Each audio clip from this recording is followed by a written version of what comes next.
Hey, good people. Pastor Brandon here.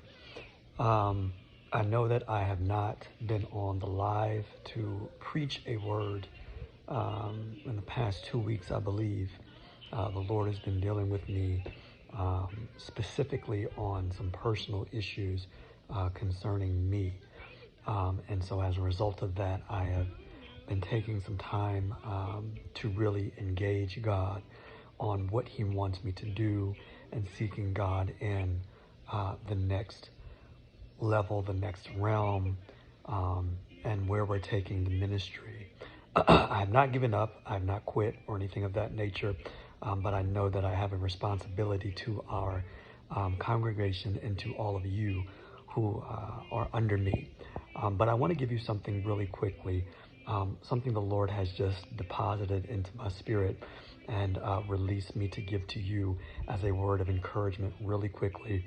I'm coming out of Exodus 3, verses 7 through 10. I'll read it really quick.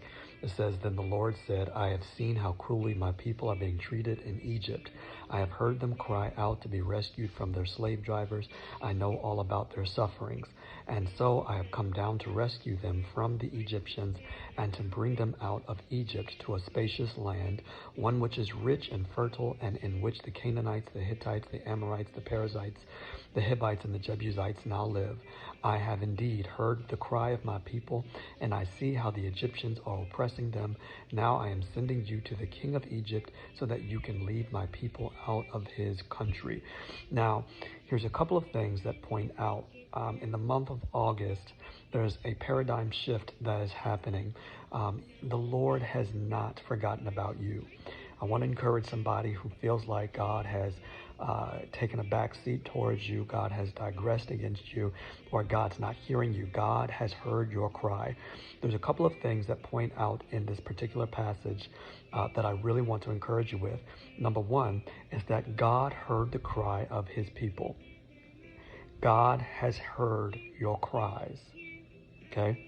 He goes and he tells Moses that he's heard the cry of his people. Here's the issue, is that God told Moses he heard the cry of his people. He did not tell the people that he heard their cry. What am I saying to you? Is that just because you have not heard the voice of God, or just because it seems like God is not answering you directly, God has already whispered in the ear of a Savior, whispered in the ear of an investor, whispered in the ears of landlords, whispered in the ears of your business, whispered in the ears of your supervisor, of your employment, of your manager, of your wife, your spouse, your children. He's already whispered in the ears of people who are assigned to help you in this season. Just because you have not heard God directly, he is speaking to you through someone indirectly. God is about to enrich your life. He's about to encourage your life. He's about to spin the block for you. He's about to release favor on your life.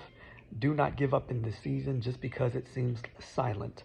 God has already sent an answer and whispered in the ears of someone who is going to be the rescue in exactly the right time, the right moment, in the right amount. God has exactly what you need, and he has heard your cry. So I leave you with this. Stay encouraged that God has whispered in the ears of someone who is going to be at your rescue. Look forward in the month of August. The release is here and the favor is here. God bless you. I love you.